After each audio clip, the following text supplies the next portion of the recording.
खुलुमबाय आं माइनाव बसुमतारी गिबियावनो बर'र नायगिर नोंथांमोनखौ आंनि चेनेलाव बरायबाय लोगोसे गोजोन फुंबिलिनि गाहाम हामलायथि बावहरबाय नोंथांमोननि थाखाय लानानै फैबाय आं गोदान मोनसे रादाब नोंथांमोना भिडिअखौ अननानै जोबजासिम नायलांदो। दिनैनि गिबि रादाबाव दङ ढेकियाजुलि पानबारि साहा बागाननि बांला लाइनआव सासे 44 बोसोर बैसोनि आइजोआ अर खामनायनि जाउनाव गोथाङैनो जिउ गोमादों होनना मिथिनो मोननाय जादों। बे दुखुनांथाव जाथाया थांनाय देवबारनि बेलासियाव सोमजिदोंमोन होनना मिथिनो मोनदों। आइजो जायनि फिसाया सिगांनिफ्रायनो रुंसारि जाखाबायमोन बिथांहा 3 गथ'फोर दंमोन होनना मिथिनो मोनदों। थांनाय साननि बेलासियाव अर नांनाय समाव 3 गथ'फोरनि गेजेराव सासेबो न' गैयामोन होनना मिथिनो मोननाय जादों। बिटिसिआव फैगौ बिटिसि बिसायख'थिनि थाखाय दुंहाव बारा बारदोंसै। थिग बेबायदिनो उदालगुरि जिल्ला खैराबारि ब्लक इउपिपिएल कमिटिनि बानजायनायाव खैराबारि महिरं भावथिना सालियाव हाबाफारि बानजायदोंमोन। उदालगुरि जिल्ला एबसुनि बारग' लोगो आफादगिरि धरनि बर'आ मैया इउपिपिएल राजखान्थि हान्जायाव सा 500निबो बारा सोद्रोमाफोरखौ लानानै हाबबाय होनना मिथिनो मोनदों। बिटिआरनि सिएम प्रमद बर'नि नुजाथिनायाव उदालगुरि जिल्ला दुलाराय बर' फरायसा आफादनि लोगो आफादगिरि धरनि बर'आ मैया इउपिपिएल राजखान्थि हान्जायाव आखाइ हमबाय।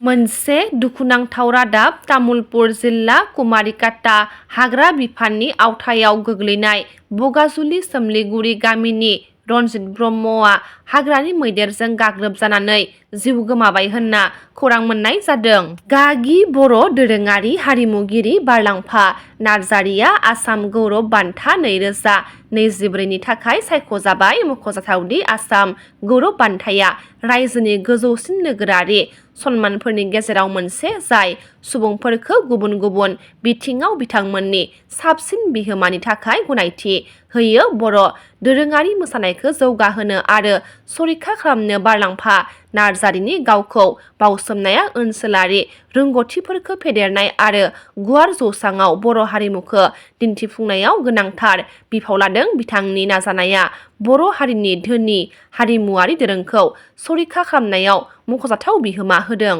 आसाम आयेन आफादनि बाजेट जथुम्मायाव बड'लेण्ड अनसाइ बिफाननो 4,160 कौटि रां गनायथिबाय होनना मिथिनो मोननाय जादों। बड'लेण्ड अनसाइ बिफाननि थाखाय 4,160 कौटि रां गथायनायजों लोगोसे बिथायारि सानजाथाइ जौगाथाय आरो 2020 बर' गोजोन गोरोबथाखौ मावफुंनो थाखाय 1,143 कौटि रां आरो 4,000 अनसुंथाइ मोनै बारग' एनडिएफबि सोद्रोमाफोरनो नखरफोरखौ फिन फसंफिननायनि थाखाय 30 कौटि रां। बे अनसुंथाइखौ गथायनायनि थाखाय बिटिआरनि सिएम प्रमद बर' बिथाङा आसामनि गिबि मन्थ्रि डक्टर हिमन्त बिश्व शर्मा आरो रांखान्थि मन्थ्रि अजन्ता नेउगखौ हामलायथि बावहरनायखौ मिथिनो मोननाय जादों।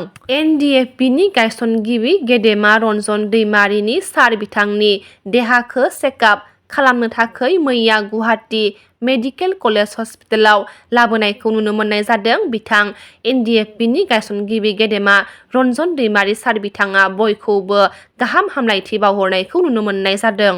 बलिउडनि फावखुंगुर शाहरुख खान आरो महेन्द्र सिंह धोनी बिथांमोना 26 मार्चआव गुवाहाटीआव दावबायफैगोन होनना खौरां मोननाय जादों। केकेआर आरो आरआर आइपिएल मेचनि थाखाय शाहरुख खान आरो महेन्द्र सिंह धोनी बिथांमोना 26 मार्चआव आसामाव दावबायफैगोनखौ मिथिनो मोननाय जादों। आसाम गौरब बान्था 2024 मोननो हानाय गागि बर'नि दोरोङारि हारिमुगिरि बारलांफा नार्जारिखौ रामफरबिल लोखनाबारियाव थानाय गावनि देरायाव बरायदों। मिरु आरो क'क्राझार जिल्ला दुलाराय बर' हारिमु आफादा मैयानि बे बरायनाय हाबाफारियाव मिरु दुलाराय बर' हारिमु आफादनि गाहाय नेहाथारि बिजितगिरि बसुमतारी लोगो गाहाय नेहाथारि सन्जिब ब्रह्म, मिरु दुलाराय बर' हारिमु आफादनि बोसोनगिरि जगेश्वर ब्रह्म बोसोनगिरि रुपेन्द्रनाथ बसुमतारी क'क्राझार जिल्ला दुलाराय बर' हारिमु आफादनि लोगो आफादगिरि दाउजेन